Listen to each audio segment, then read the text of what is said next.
आता थंडी सुरू झालेली आहे. बाजारात मुबलक प्रमाणात गाजर अवेलेबल आहेत. तर गाजराची ही रेसिपी तुम्ही घरी कधी ट्राय केली आहे का? ही झटपट होणारी रेसिपी नक्की ट्राय करा. हाय, नमस्कार. मी नेहाच महाराष्ट्र व्लॉग्समध्ये तुमच्या सर्वांचं खूप खूप मनापासून स्वागत करते. आजच्या या व्लॉगमध्ये आपण गाजराचा हलवा बघणार आहोत.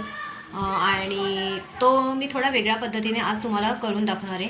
मी मागच्या एका व्हिडिओमध्ये तुम्हाला गाजर किसून आपल्या पारंपरिक पद्धतीने त्याप्रकारे मी दाखवलं होतं की कशा प्रकारे करतात तो हलवा. आणि आज थोडासा वेगळ्या पद्धतीने आपण करणार आहोत हलवा. तर इथे तुम्ही बघू शकता, आत्ता दुपारचे 12:15 वाजलेले आहेत. मी इथे वरणभाताचा कुकर लावलेला आहे एका साईडला. आणि आता गाजरचा हलवा पण करणार आहोत आपण. आता ती तयारी मी इथे करून घेणार आहे. गाजर काढून ठेवलेत मी आताच, ॲक्च्युली फ्रीजमधून काढून ठेवलेत. मगाशीच काढायला पाहिजे होते, पण मी कामाच्या ह्याच्यात विसरून गेले. आज एकतर रविवार आहे आणि रविवारच्या ह्याच्यामध्ये थोडीशी घरातली आपली कामं असतात, तर त्या कामामध्ये मी काढायची विसरून गेली. तर आता गाजर आपण काढलेले आहे तिथे. तर आता गाजराचं आहे ना, आपल्याला हे जे साल आहे ना ते आता आपण काढून घ्यायचं आहे सोलण्याने. आणि मग त्याचे बारीक छोटे छोटे तुकडे आपल्याला करून घ्यायचे आहेत. तर आता आपण रेसिपीला सुरुवात करूयात. मी जास्त वेळ घेत नाही तुमचा.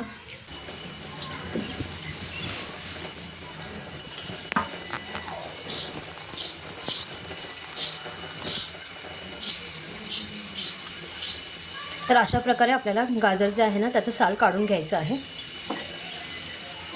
तर आता तुम्ही बघू शकता, मी गाजराचं साल काढून एका कढईत किंवा मोठं भांडं कुठलंही घ्यायचं, त्याच्यामध्ये ठेवायचं. कारण आपल्याला हे गाजर जे आहेत ते धुवून घ्यायचे आहेत आणि धुवून मग बारीक तुकडे करायचे आहेत. त्याचप्रमाणे आता हे बाकीचे जे गाजर आहेत त्याची पण मी सालं काढून ठेवते. तर आता हे बघा, आपले सगळे गाजरचे जे आहेत ना सालं काढून झालेले आहेत. सालं काढून झाल्यानंतर हा जो पुढचा टोकाचा भाग असतो ना, इकडच्या साईडचा पुढचा आणि मागचा, हा दोन्ही भाग आपल्याला काढून घ्यायचे आहेत. आणि गाजर स्वच्छ धुवायचं आणि त्यानंतर आता आपण बारीक त्याचे तुकडे करून घेऊ.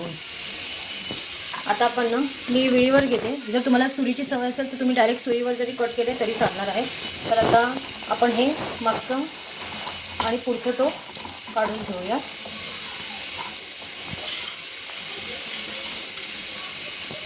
आणि त्याचे असे छोट्या साईजमध्ये गाजराचे 2 मध्ये भाग करायचे आणि असे थोडे लहान असे तुकडे करून घ्यायचे. आणि हे गाजर आहेत आपल्याला कुकरमध्ये ॲड करायचे आहे. तर बघा, अशा चौकोनी फोडी मी करून घेतलेल्या आहेत. हे बघा, अशा प्रकारे आपल्या चौकोनी फोडी सगळ्या करून झालेल्या आहेत.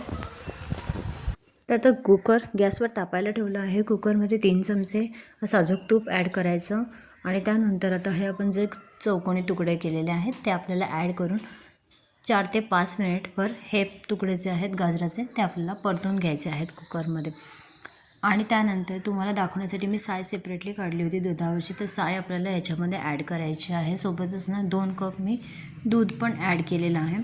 आणि दुधासोबत हे मिश्रण आपल्याला व्यवस्थित हलवून मग हे कुकर झाकण लावून 3 शिट्ट्या कुकरच्या काढून घ्यायच्या आहेत. तर तुम्ही बघू शकता, व्यवस्थितपणे आपलं दूध आणि साय जे आहे ती सगळीकडनं लागली गेली आहे. दुधाच्या साईच्या ऐवजी तुम्ही इथे खवा, तुमच्याकडे जर अवेलेबल असेल खवा टाकला तरीही चालू शकेल. आणि खवा नसेल तर दुधाची साय तुम्ही इझिली काढून याच्यामध्ये ॲड करू शकता. तर आता आपण 3 शिट्ट्या घेणार आहोत कुकरच्या आणि गाजर शिजवून घ्यायचं. 3 शिट्ट्या झालेल्या आहेत. आता कुकर ओपन करून झाल्यानंतर तुम्हाला कळेल याच्यातनं थोडंसं दूध सेपरेट झालेलं आहे. तर ते दूध जे आहे आपल्याला ते एका भांड्यामध्ये ॲड करून घ्यायचं आहे.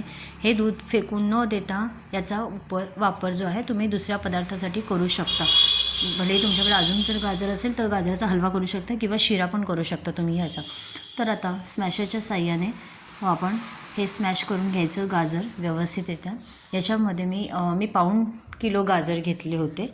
पाऊण किलो गाजरासाठी मी अर्धी वाटी साखर ॲड केलेली आहे इथे.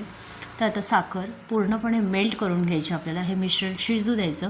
कुकर गॅसवर ठेवून मंद आचेवर ठेवायचं फक्त आपल्याला हे. आणि मिश्रण शिजत आलं की मग आपल्याला ह्याच्यामध्ये आवडीप्रमाणे ड्रायफ्रूट्स ॲड करायचे आहेत. सर्वात शेवटी आपण इथे वेलची पावडर ॲड करणार आहोत. चांगलं मिनिटभर हे वेलची पावडर टाकून हे मिश्रण हलवून घ्यायचं.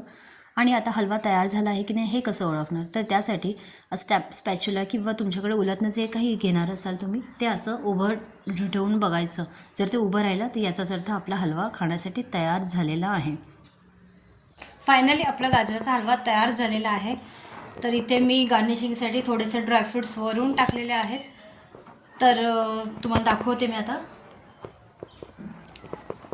मस्त झाला आहे ना गाजराचा हलवा. तुम्ही सुद्धा करून बघा. आत्ता थंडीचे दिवस सुरू झालेले आहेत, हिवाळ्याचे आहेत सुरू दिवस. तर या सीझनला गाजर खूप प्रमाणात बाजारात अवेलेबल होतात. तर ही बघा माझी त्रिशा. माझी मम्मी. हो हो, आई आई आई आई. बरं, तर या सीझनला तुम्ही सुद्धा गाजराचा हलवा नक्की करून बघा. अशा प्रकारे हा झटपट होतो. कधी इमर्जन्सीला जर आपल्याकडे वेळ नसेल जास्त प्रमाणात आणि कोणी पाहुणे येणार असेल तर त्या टायमाला तुम्ही हा हलवा नक्की करू शकता. फक्त इथे मला एक तुम्हाला सांगावं असं वाटेल, जे दुधाचं प्रमाण मगाशी मी जे कुकरमध्ये घातलं होतं ना, दुधाचं प्रमाण ना हार्डली 1 कप दूध तुम्ही इथे ॲड करा. 1 मिनिट थांबवा. दूध 1 कपच ॲड करा, कारण ना आपण जास्त प्रमाणात, माझ्याकडनं ॲक्च्युली थोडंसं ना जास्त प्रमाणात दूध पडलं, तर त्यामुळे काय झालं ते ना जेव्हा कुकरच्या शिट्ट्या झाल्या ना तेव्हा ते बाहेर यायला लागलं.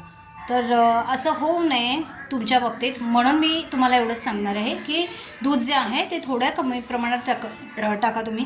अदरवाईज जे तूप आपण घेतलं होतं, जे आपण परतलं होतं पहिले 3-4 मिनटं गाजराचे तुकडे कुकरमध्ये, तर त्यासाठी तूप व्यवस्थित घेतलेलं होतं. फक्त दुधाचं प्रमाण थोडंसं कमी घाला तुम्ही सुद्धा. आणि अशा प्रकारे झटपट गाजराचा हलवा करून बघा.